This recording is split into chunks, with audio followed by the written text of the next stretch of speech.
Thank you, Jai Hind. Thank you. Dr. Susmit Patra ji. Honorable Chairman, sir, Deputy Chairman, sir, thank you for the time. And I'll seek your indulgence for 1 or 2 minutes extra today, being a private member's resolution.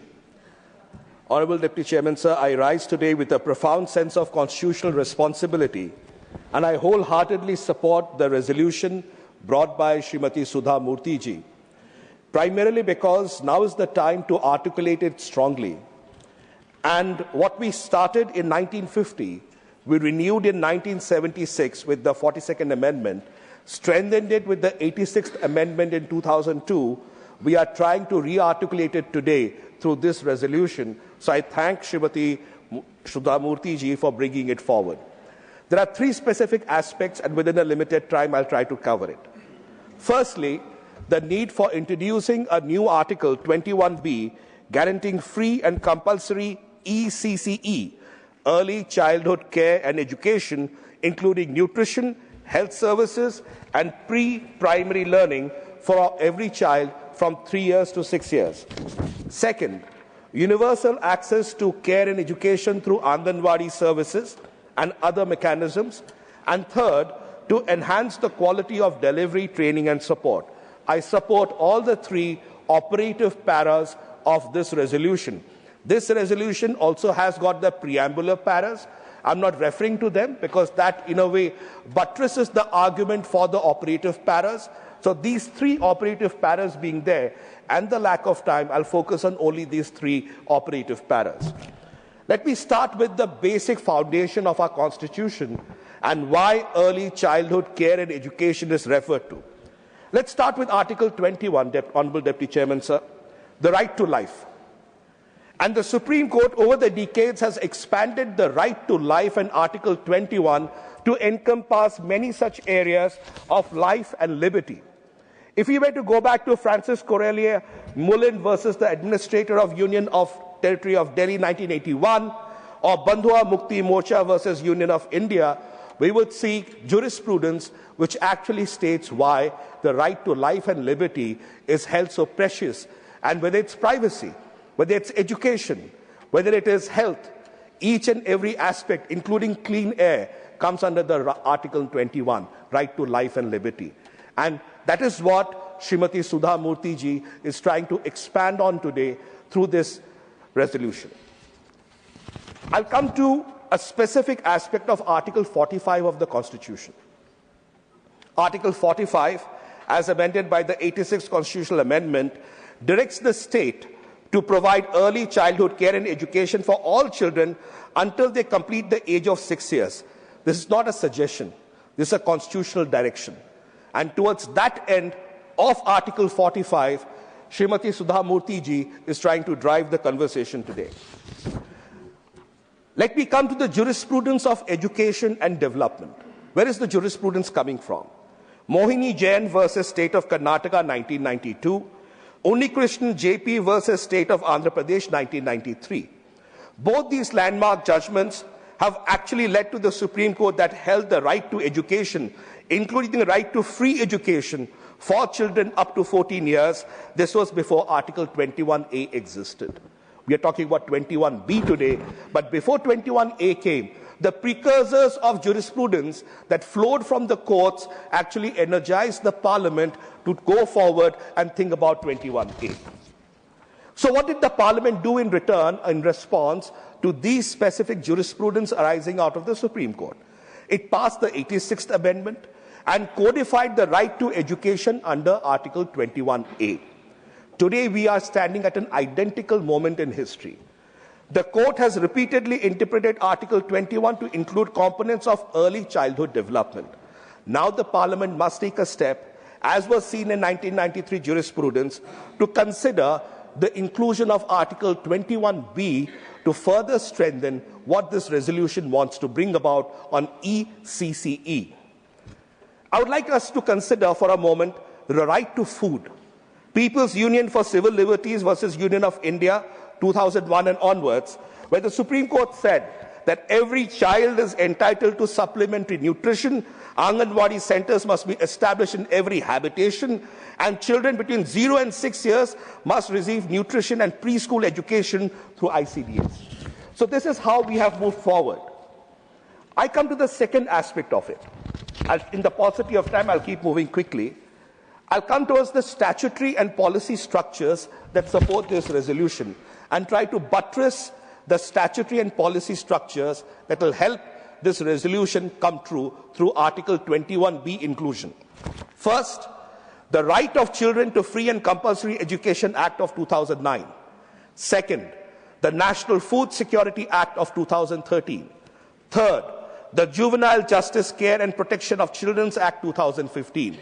If we were to look at all of these three, along with the National Education Policy of 2020, we would realize whether it's food, it's education, it's primary health care, children's development, all of them have already been taken care of through several laws and jurisprudence over the last 50, 70 years of our democracy. And that is why the idea of 21A came forward. Another 2 minutes. Please have it. So the national education, I come to now to the NEP. The National Education Policy of 2020 declares early childhood care and education to be a national priority. This is what the resolution is also about, to use ECCE as the national priority and commits the country to achieving universal ECCE by 2030. So we have created a target for ourselves. And if this resolution passes through Article 21B, then that will further give us energy to go forward. I come to the National Curriculum Framework for the Foundational Stage 2022, which is part of the policy as well. It provides a pedagogical roadmap about how we have to go forward for the children from the ages of 3 to 8.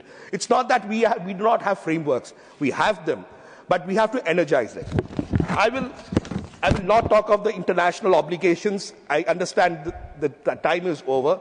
Convention on the Rights of Children of 1989, Sustainable Development Goals, etc., etc. I'll come to the last three operative points. One, the constitutional right to Article 21B. Two, universal access to strengthen Anganwadi. And three, the supported system. The last 30 seconds. Let us adopt this resolution with conviction. Let us make Article 21B a reality. Let us strengthen the Anganwadi system and all mechanisms of early care. Let us equip our educators and caregivers with skills, dignity, and resources they deserve. And above all, Honorable Vice Chairperson, ma'am, let us honor the children of India, the silent citizens of our democracy, the sovereigns of our future. With these words, I support the resolution brought by SHRIMATI SUDHA MURTY ji, and I hope it passes through. I thank you. Honourable Member, Dr. John Brittas. Thank you, ma'am. Hope the chair would be magnanimous like it was to Susmit. I feel that I am honored to speak on a resolution moved by Sudhaji. Her insightful, philosophical words have given a direction to us. Though I have certain reservations when she tried to compliment the government for what they are doing, if her genuine expressions with regard to the government were right, then there was no need absolutely for a resolution like this. Since there are a lot of things which are found wanting, that's why he had to bring such a resolution. But I admire her, and she could bring such a resolution because a lot of things happened with her life.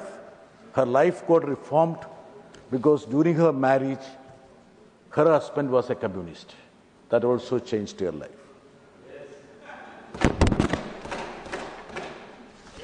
Ma'am, you know that the best way to predict the future is to create the future.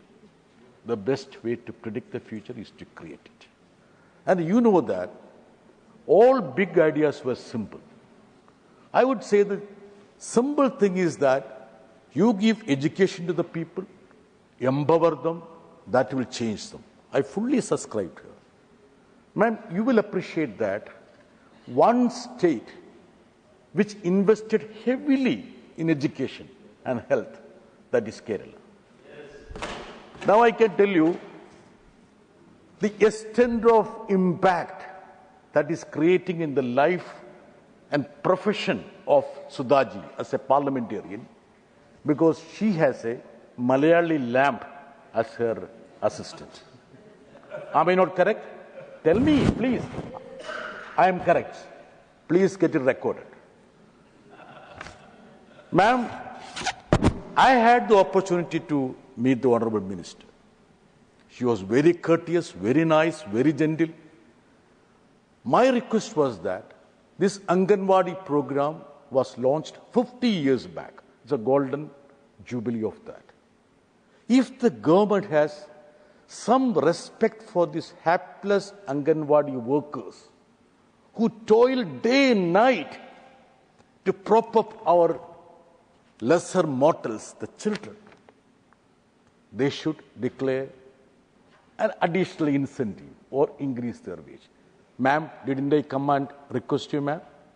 Honorable Minister, didn't I come and request you?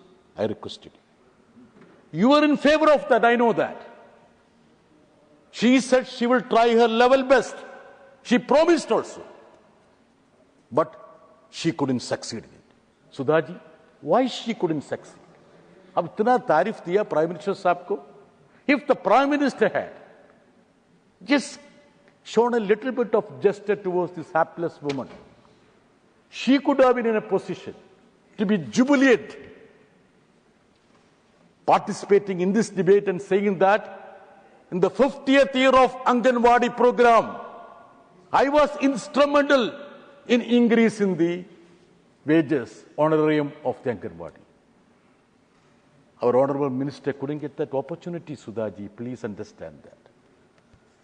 Ma'am, when we invested heavily in education, Kerala, in health, a lot of people said, why are you investing, wasting your time, wasting your money? You should start some factories. That was the request, advice given to us by many. We said, no, we have to emancipate the people. Please conclude. Madam, what is this? I have just started only. Now, you gave some 5 minutes extra, and if you want me to speak, I will speak. If you want me to sit down, I will sit. This is a private member day. We are free to talk. Now, you know one thing. This Anganwadi program, Kerala is giving 13,000 per month. I know it's not sufficient, ma'am. It's not sufficient. But do you know what is the contribution of central government? 4,500. Pittance. Pittance. The increase they did was in 2018. After that, nothing was done. That. All these schemes started as central schemes. None of the state government told them, please start this scheme. It was at the behest of their initiative. My only request to you, to the government, is that if you are unable to continue this scheme in a dignified way, just disperse the fund to the states. Let them do it on their own way, depending on the actual situation, reality of a state.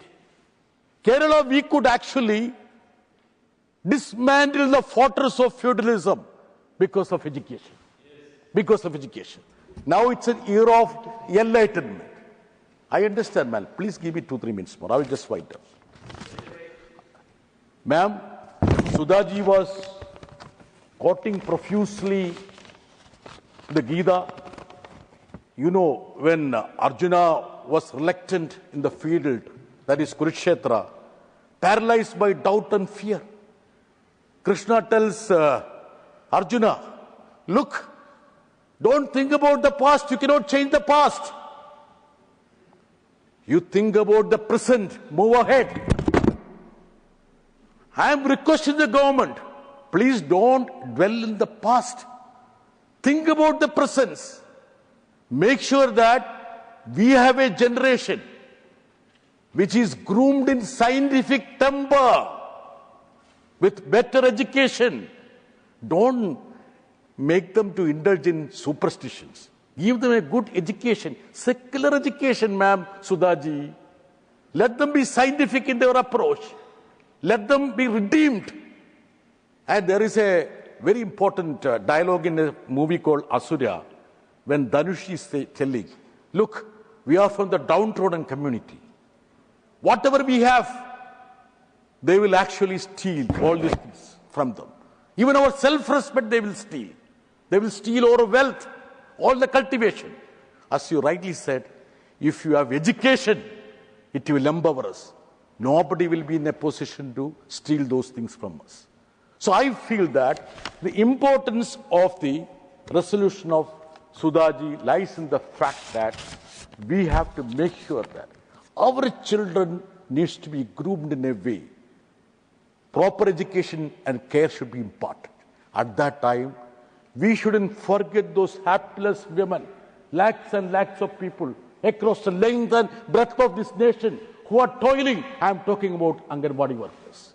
If the government is little considerate towards Sudha Murty ji and her resolution, if they are sincere in the cause, I feel that at the end of this discussion, when the Honourable Minister gets up to reply to her, she would declare that the honorarium of the Anganwadi workers would be increased at least by 5,000. Is it not a fact that the High Courts also ruled in favor? Don't make them somebody who goes around without dignity. Make them government workers, staff, employees. Let them have the dignity. If the teacher doesn't have the dignity, how can the children who are groomed will have the dignity? The self-respect is something which you impart, Sudhaji. That is something which you impart.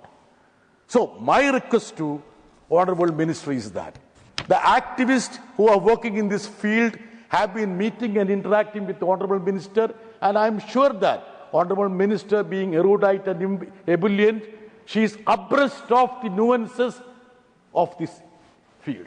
The only thing is that she needs to have a helping hand from the other side. I mean the powerful, the mighty. The political initiative should be there to help her also. I have one more thing. Ma'am, we talked about the facial recognition-based attendance verification, the Portion Tracker app. You know the difficulties. You know the difficulties about it. The rule is intrusive, impractical, and punitive, compelling women to depend on unreliable technology. You don't have internet in the rural belt. You want all these hapless women to toil to make sure that, see, don't make them somebody who steals things. They don't lie. They are poor people. They want to help our children. So please make sure that the grievances which have been aired to you needs to be reciprocated, because they are there to support your cause.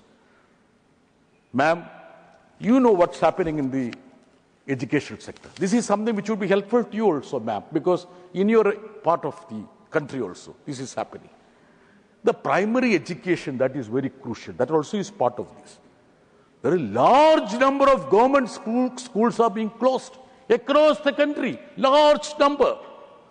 See, as per the report, last decade, government schools in India decreased by 8%, while private school grew by 14.9%. What does it mean? Our poor children do not have the ventilation for education. And you know, the statistics say that 89,441 government schools have been shut down in last 10 years, which is at nearly 73% of the schools which are shut down. Arun Singh ji, I want your indulgence. 73% of the schools which are shut are BJP ruled states. Don't you think so? Why don't you tell your colleagues in those states which are ruled by your party? We need to have the government schools. We shouldn't leave the children at the mercy of the private entrepreneurs who want to fleece the children. This is very important vertical for the country to grow. I feel that the minister also should advise that. So these are the areas which needs rectification, reformation, and I feel that Sudhaji has brought forward a resolution which is insightful enough to inspire all of us. Let this country be inspired. Moreover, let this government be inspired by your resolution. Thank you very much. Honorable Member Shri Javed Ali Khan.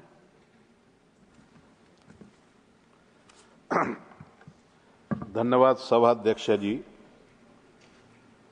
मैं माननीय सदस्य सुधा मूर्ति जी के द्वारा जो संकल्प सदन के समक्ष प्रस्तुत किया गया है उसके समर्थन में खड़ा हुआ हूं और मैं समझता हूं कि इस सदन के सभी तरफ से इस संकल्प के समर्थन में आवाज आ रही है।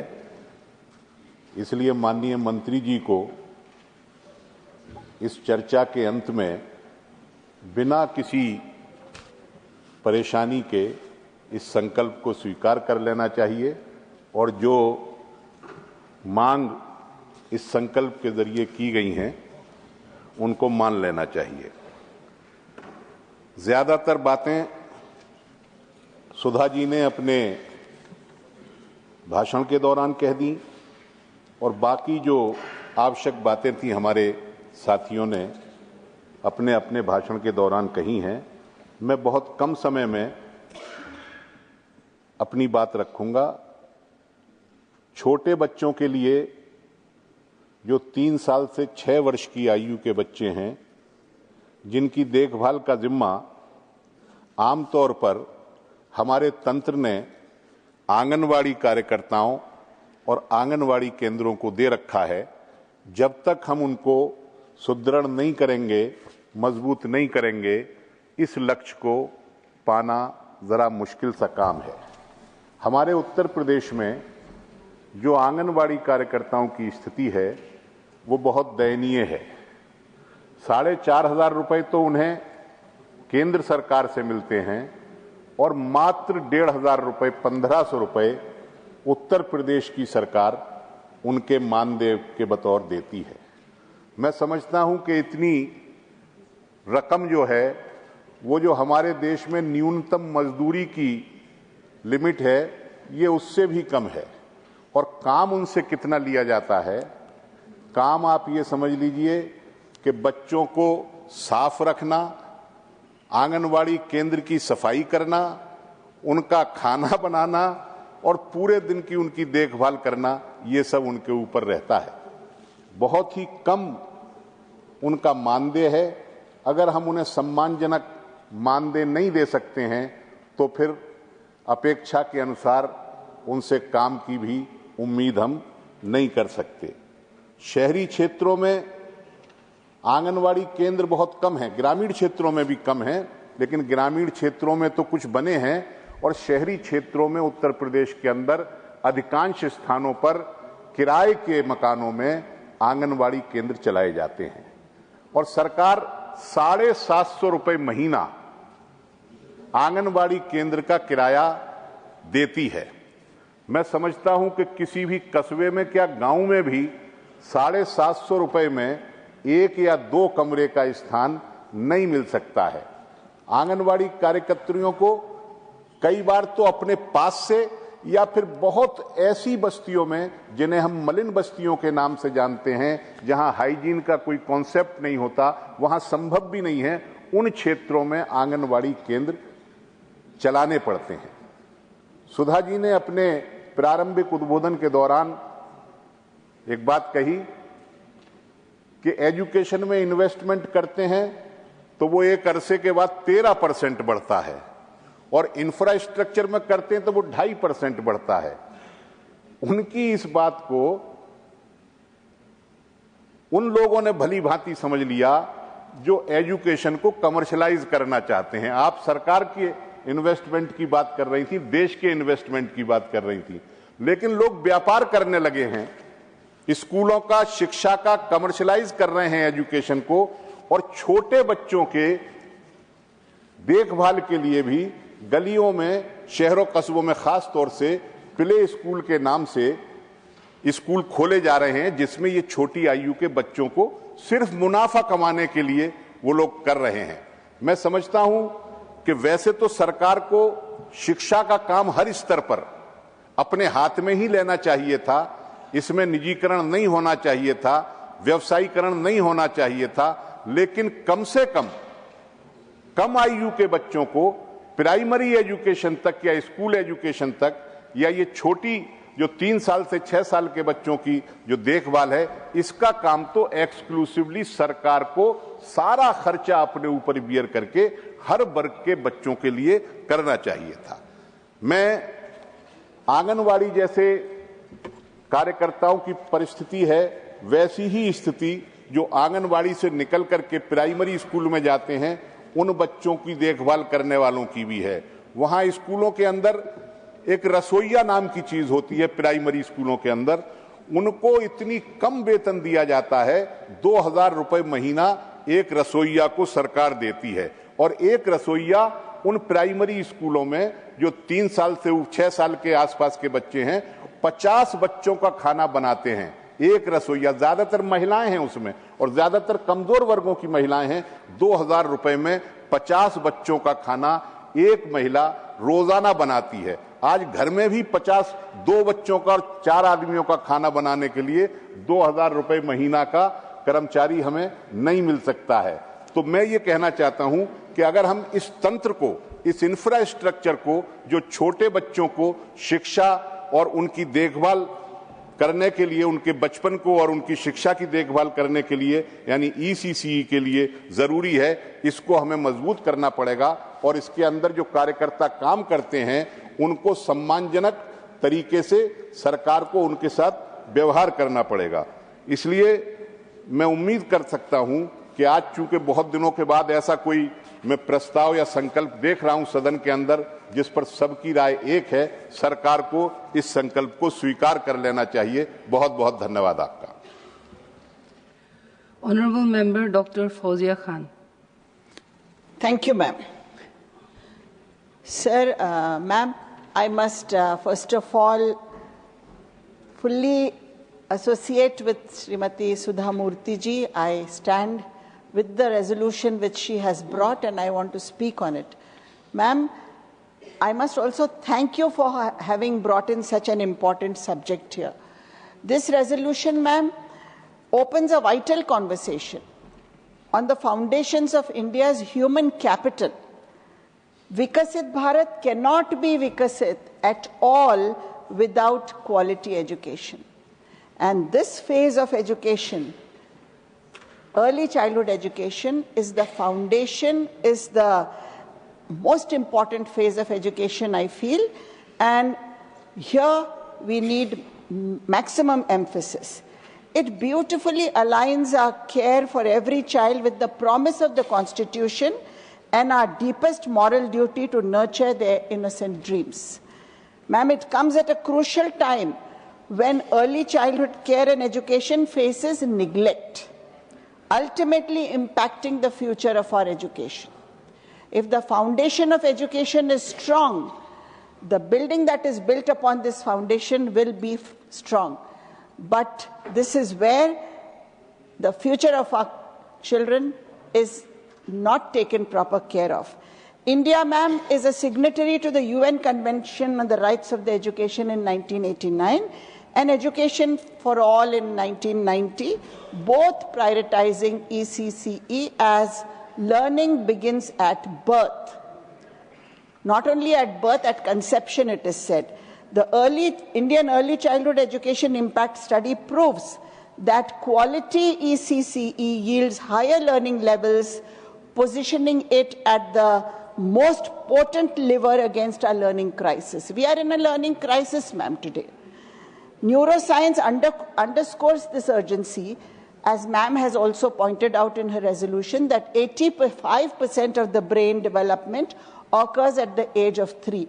Now, where 85% of intellectual development takes place, I think our maximum focus, our maximum attention has to be at that age, because this is the most formative age of a human being's life. And just imagine the importance. I'm happy that the NEP speaks about it for the first time. There is emphasis on early childhood education in the NEP. Ma'am, yet the public spending compounds the crisis. Mere 0.1% of the GDP on early childhood care and education. So this has caused a stark paradox. While you say in your NEP that this is the most important learning phase, you also spend 0.01% on it. Data reveals, moreover, ma'am, data reveals that 51% of children from the lowest strata attend Anganwadi centers, while 62% from the highest strata opt for private facilities, making a great quality shortfall, a structural disadvantage for the most marginalized. Our Anganwadi system can focus more on health and care, nutrition, but not on the educational and development aspect. They are not prepared for it. Most private ECCE institutions that charge huge amounts of money have a better developed curriculum, better qualifications for caregivers with necessary expertise in handling or imparting learning through a scientific, age-appropriate, informal approach. They give better trainings to caregivers, the better infrastructure facilities. How can that match the level that is there in our Anganwadis? And even in urban slums for that matter, ma'am. In several private ECCE centers, there is focus on formal education. I mean on rote learning. This is another paradox, the other end of it. So there is no uniformity anywhere. Our childhood education demands much, much, much more focus and attention of the government at this phase of learning. What we need, ma'am, is uniformity in curriculum, standards, qualifications, trainings. There is no uniformity anywhere. In this phase of education, people are doing what they want. I think Swati Maliwal spoke about the Japanese and the Finland model. Finland is supposed to be the world's best education system. In Finland, ma'am, do you know what are the qualifications of teachers for early childhood education? A postgraduate degree in early childhood education is fundamental, is required, mandatory there. And we are happy with class 12. This is a big disparity. Ma'am, the teacher-pupil ratio, since this is a specialized field, it needs research, it needs a lot of scientific analysis of a child's psychology, of the way the child is handled, of how through playway the child is taught, how learning takes place. Ma'am, all this is not there if you just limit it to the Anganwadi centers. So the first thing is there, ma'am. Anganwadis are very good for care and nutrition, for health, for immunization. They also have to cook food. They have to do so many other jobs. Along with it, they are teaching. How can that be so casual? We need to have, and besides this, ma'am, the NEP, you have made class 1 and class 2 as part of pre-primary. Class 1 and 2 are under the ambit of school education department, and Anganwadis are under the ambit, ma'am, of the women and child development. So how is it this clash we are handling? I don't know, under the different ministries. But I think the whole education side has to come under the ambit of school education department. And if we are giving Anganwadis the responsibility to teach also, I think there should be additional employment there, additional employment of teachers. Here is where we have to invest. Don't shy away from this investment. This is a very important investment for our country. Only then we can become Vikasit Bharat. We need to have a pre-primary education board so that we have all uniformity on all aspects. Ma'am, we need to have a ECCE special cadre. I'm through you, I wish to tell the minister sitting here. We need to have a special cadre of caregivers who teach, who have, ma'am, at least the qualification which is B.Ed plus early childhood education or something like that, but something which has a research base on childhood, on the growth of children. You have to also enforce regulation on private institutions that run early childhood education centers, because this is a very, very sporadically run field. We need to have control over it, because it's the future of our children, ma'am. 3 valuable years, age 3 to 6, formative years, we cannot take so casually. We need to take very, very crucial decisions here. Ma'am Sudha Murty, I am very happy with your resolution, but I wish to give some suggestions here in the sense that, okay, you bring it under RTE, as she said, you should be bringing it under RTE, but also you need new employment for this teaching side of the children in Anganwadis. It cannot be the same force, because it's a different skill. It's a different kind of an expertise that is needed, and we are not catering to that. Only a 6-month training will not be adequate for that. What we are doing is we are just saying 6-month training and she's ready to teach. So I urge the government to adopt this resolution, but we have to make early childhood care and education a fundamental right, and the government must invest heavily. This much amount is not enough, very, very heavily in this sector, so that we see the revolution that they are talking about, Vikasit Bharat. If really this has to happen, we need to act here, and this is my appeal to the House. Thank you. Honorable Member Shri Mayank Kumar Nayak. Thank you, Deputy Ma'am. आज इस anganwadi resolution सुधा मूर्ति जी लाई है, मैं उनका समर्थन करता हूं। देश का भविष्य और आने वाली पीढ़ी को, जो हमारे बच्चे हैं, गांव गरीब और शहरों में भी गरीब मध्यम वर्ग के बच्चे भी इस देश का भविष्य है। माननीय प्रधानमंत्री नरेंद्र मोदी जी विकसित भारत का लक्ष्य लेके पूरा देश आगे बढ़ रहा है, तब ये आंगनवाड़ी के जो 14 लाख आंगनवाड़ी है, उसको सभी बच्चे हैं, उसको सही शिक्षा मिले, उसको उसकी हेल्थ की चिंता हो, उसको स्वास्थ्य की चिंता के साथ अपने परिवार के जो लोग, खास करके जो लोग मेहनत मजदूरी करने जाते हैं, उनके परिवार के लोग ज्यादा से ज्यादा आंगनवाड़ी के बच्चों में आंगनवाड़ी में आते हैं।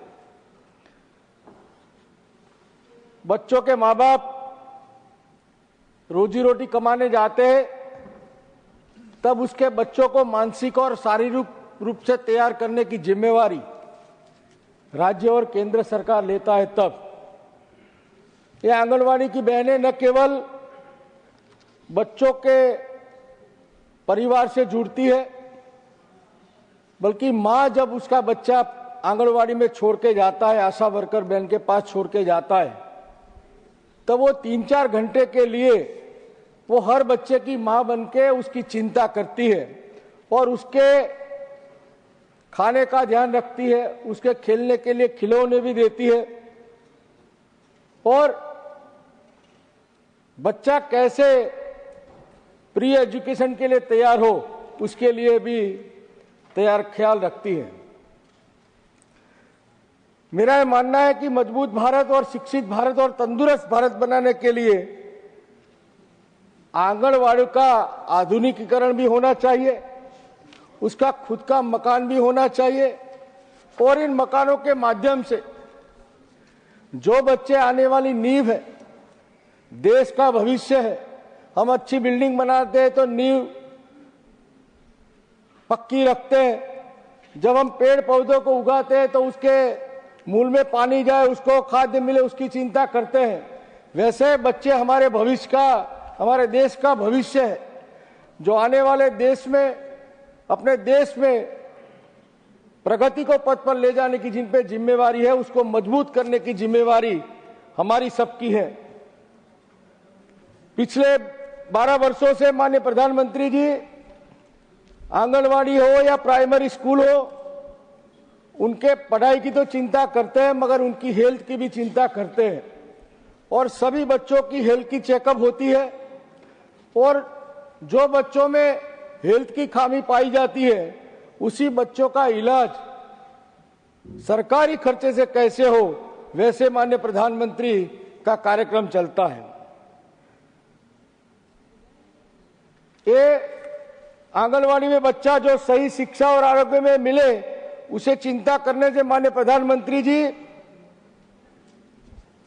अच्छा परिवार हो और परिवार में मां भी स्वस्थ रहे। इसलिए प्रधानमंत्री ने जब देश के लाल किले से कहा था कि मैं जिस घर में शौचालय नहीं है वहां शौचालय बनाऊंगा, जिसके लिए जो माँ को, जो अपनी बहनों को तकलीफ होती थी, जिसके कारण माँ का स्वास्थ्य अगर बिगड़ता है तो बच्चे का भी स्वास्थ्य बिगड़ता है, उसी को लेते हुए माननीय प्रधानमंत्री ने पूरे देश में शौचालय हर घर में बने, उसके लिए भी एक मुहिम चलाई थी। वैसे ही उज्ज्वला योजना के माध्यम से माँ बहनें जब अपना रसोई बनाती है तो कई सिगरेट का धुआं माँ के शरीर में जाता है, तो जब तक माँ स्वस्थ नहीं रहेगी बच्चा भी स्वस्थ नहीं रहेगा। वैसे माननीय प्रधानमंत्री जी ने सोच रखी थी, और उसी सोच के कारण करोड़ों घर में शौचालय बने, करोड़ों घरों को उज्ज्वला योजना के माध्यम से गैस का सिलेंडर मिला, और वो परिवार हेल्थ के लिए सुरक्षित हो, उसी केंद्र सरकार ने एक चिंता की है और उसके क्षेत्र में काम किया है।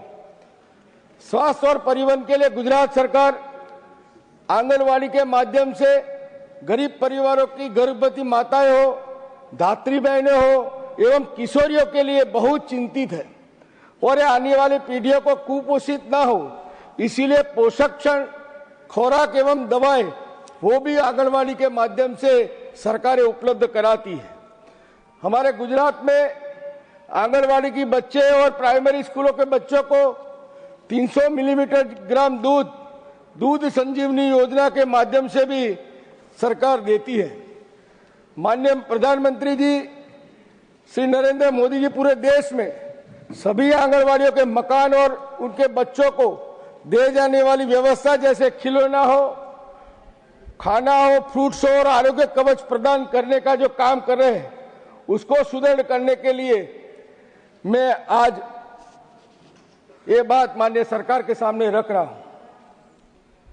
माननीय सभापति जी, बच्चों का जीवन जन्म से लेकर 6 वर्ष तक सबसे महत्वपूर्ण होता है, और इसी उम्र में बच्चे का दिमाग, उसकी भाषा, उसका व्यवहार सीखने की क्षमता और उसका स्वास्थ्य सबकी नींव पड़ती है।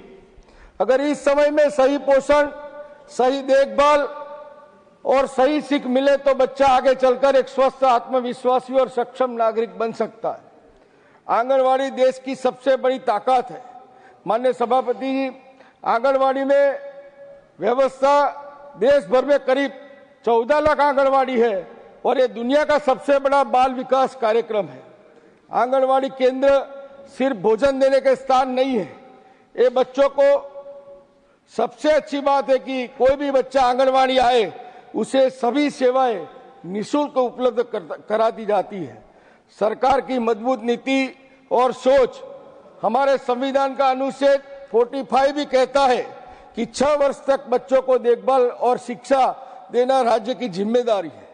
नई शिक्षा नीति 2020 के में भी साफ कहा गया है कि हर बच्चा जब कक्षा 1 में जाए तो स्कूल के लिए पूरी तरह तैयार हो। इस सोच के साथ मिशन सक्षम आंगनवाड़ी और पोषण 2.0 शुरू किया गया है, जिसका मतलब है कि बच्चों का पोषण, स्वास्थ्य और शुरुआती शिक्षा तीनों के एक साथ मजबूत करना होता है।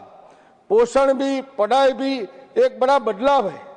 10 मई 2023 को शुरू गई ये योजना खूब सराहनीय है। इसका उद्देश्य ये है कि आंगनवाड़ी केंद्र राशन वितरण का केंद्र न रहकर लेकिन लर्निंग सेंटर बने, जहां बच्चा खेलता भी है, सीखता भी है और आत्मविश्वास भी पाता है। इसके लिए आंगनवाड़ी केंद्र को खेल और पढ़ाई का सामान दिया जाता है। बजट बढ़ाया गया है और सबसे महत्वपूर्ण बात, आंगनवाड़ी के कार्यकर्ताओं को भी प्रशिक्षण दिया जाता है। महोदय, देश की आंगनवाड़ी कार्यकर्ता इस पूरी व्यवस्था की रीढ़ है। अगर उन्हें सही प्रशिक्षण, सम्मान और सहयोग मिलेगा तो ये योजना जमीन पर सफलता होगी। 0 से 3 और 3 से 6 साल के लिए बच्चों का खास ध्यान रखने के लिए सरकार ने नवचेतन पहल की है। माता पिता को यह सीखती है कि बच्चों को कैसे बात करें, कैसे खेले और कैसे प्यार से उसकी देखभाल करें। 3 से 6 साल के बच्चों के लिए आधारशिला पाठ्यक्रम खेल आधारित शिक्षा पर भी जोर देता है। कहानी, गीत, चित्रकला, खेल और गतिविधियों के माध्यम से इस बच्चे की पढ़ाई बोझ न बने और खुशी से आंगनवाड़ी में पढ़ सके, इसकी व्यवस्था पर सरकार करती है। दिव्यांग बच्चों के लिए सरकार ने आंगनवाड़ी में प्रोटोकॉल बनाया है ताकि उनकी जल्द पहचान हो, उन्हें बाकी बच्चों से साथ जोड़ा जाए और जरूरत पड़ने उसका सही इलाज तक उसको पहुंचाया जाए। यह सरकार बहुत सकारात्मक कदम है, लेकिन इसके लिए जरूरी है कि जिला स्तर पर डॉक्टर, विशेषज्ञ, रेफरल व्यवस्था भी मजबूती से काम कर रही है। नई शिक्षा नीति के तहत आंगनवाड़ी और प्राथमिक स्कूलों को साथ जोड़ने की पहल एक दूरदर्शी निर्णय है। आंगनवाड़ी से स्कूल में जाते समय घबराता नहीं बल्कि सहज रूप से आगे बढ़ता है। मैं सरकार के प्रयासों का समर्थन करता हूं, कुछ सुझाव भी रखना चाहता हूं। Please conclude. आंगनवाड़ी केंद्रों की गुणवत्ता पर लगातार निगरानी रखी जाए, आंगनवाड़ी कार्यकर्ताओं को निरंतर प्रशिक्षण और प्रोत्साहन मिले और दूर दराज और ग्रामीण क्षेत्रों में इंफ्रास्ट्रक्चर और मजबूत किया जाए। डिजिटल योजनाओं में नेटवर्क और उपकरणों की समस्या दूर की जाए, ये मैं आपके सामने रखता हूं। और आज माननीय सुधा मूर्ति जी द्वारा जो ये रिजोल्यूशन लाया है, मैं उनका समर्थन करता हूं और देश के बच्चों का भविष्य उज्जवल और सुनिश्चित हो, उसकी कामना करता हूं। Honorable Member Shrimati J.B. Mathur Hisham. Thank you, Vice Chairman. The respected member Sudha Murty ji has brought the resolution, which is definitely we are discussing the future of early childhood education in India, and is very welcome. As much as I appreciate and support the resolution, I wish to place on before the House the concerns as well. At a time when the world recognizes early childhood as the most critical phase of human development, our nation is witnessing an unfortunate distortion of both policy intent and educational purpose. The National Education Policy 2020 places early childhood care and education at the heart of India's educational vision, at least that is being told. It acknowledges that early years from ages 3 to 8 form the foundational stage. Not just that, it recognizes that the first years determine the learning outcomes for the rest of life. Moreover, our Constitution, through the Directive Principles and Right to Education Act, Section 11, brought by UPA government, clearly mandates early childhood care and education as an essential component of the educational framework. These are not optional provisions. They reflect a constitutional promise, a promise of to India's youngest citizens. But, Madam, what happens when sound policy is hijacked by narrow political interest? What happens when early childhood education becomes a soft target for ideological imprinting? What happens when the innocence of children is exploited as a laboratory of manufacturing loyal minds? Today, the early childhood care education framework is being used not for nurturing curiosity and compassion, but for cultivating conformity to a single political ideology. The nation is concerned about what is going to take place under the shield of promoting early childhood education. The ground reality today is deeply disturbing. Instead of strengthening scientific pedagogy, the nation sees centralized content control over early childhood learning materials, politicized narratives inserted into picture books and fundamental curricula, lingering attempts to rewrite cultural memory through saffronized storytelling, the use of early childhood spaces to sanitize caste narratives and distort history, rather than nurturing independent thinking. We are encouraging premature ideological imprinting. Regarding this, the distorting history, now I wish to say about something which this Parliament, this Rajya Sabha, this House discussed few days back very in detail. How history is being used or being created by the ruling dispensation is an example which I wish to give. When wrong facts are being brought in and made to look like they are the real history. I wish to ask that the invention of date of composition of Vande Mataram on Akshaya Navami, 7th November 1885. There is no historical record that Vande Mataram was written on 7th November 1885. It is BJP's invention.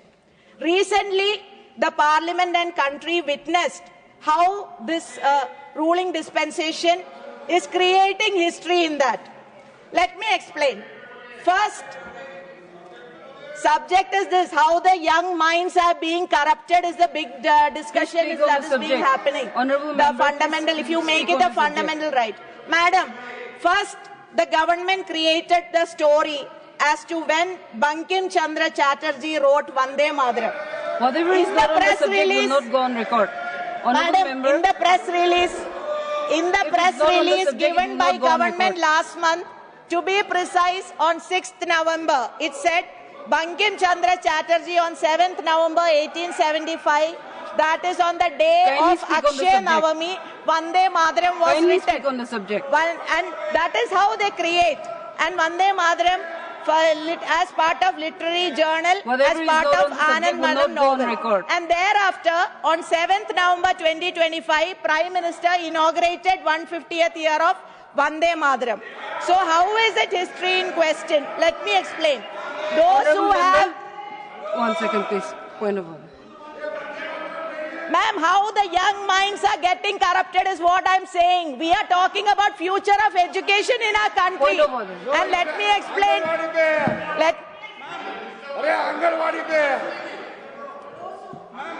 अरे वो बोले उसका स्वागत है मगर आंगनवाड़ी पे बोले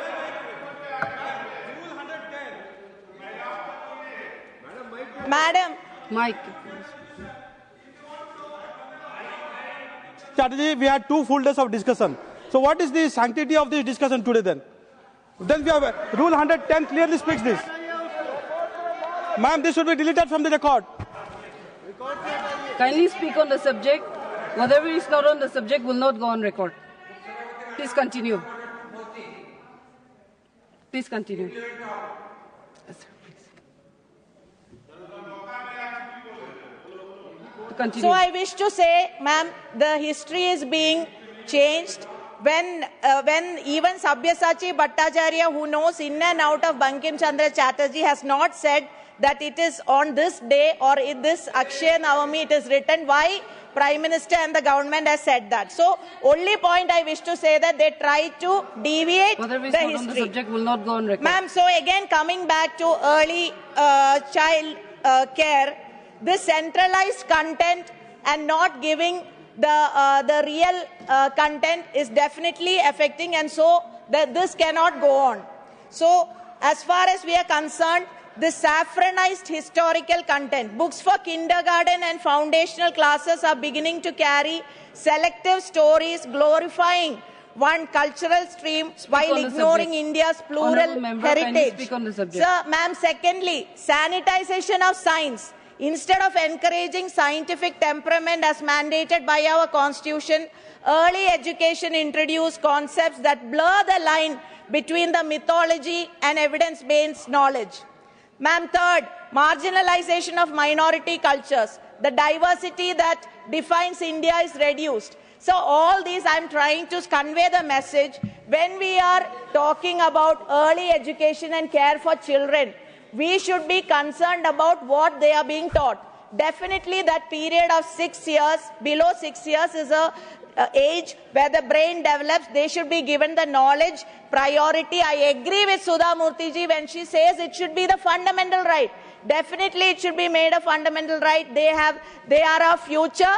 They are the future of our country. But when facts are being distorted, when the history is not being said in the way it should be said, we fear that even at the age of 6 years, below 6 years also, they are being affected. So even who deals with these people, these 6-year students, 6-year children, they take care of Anganwadi workers. What is the plight of Anganwadi workers? They keep asking for more wage increase, but that doesn't happen in our country. Ma'am, and also I wish to say another thing is when we are talking about early childhood care, as a citizen of India, I am concerned also about when the government says, Beti Padhao, Beti Bachao. They say that slogan, but what happens to the little girls that 2 weeks back, a 6-year-old was raped in Madhya Pradesh. We have not forgotten how the girl, one 8-month-old baby was raped in the national capital.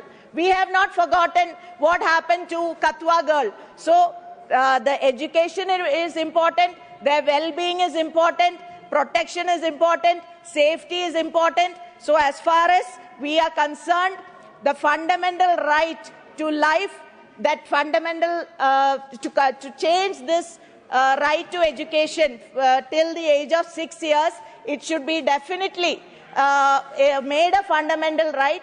We support it. At the same time, we should also make sure that what is the correct method of teaching should be given to the children while providing that necessary care. I appreciate Sudha Murty ji for bringing this resolution in the interest of the children, millions of children in our country. Thank you. Honorable Member.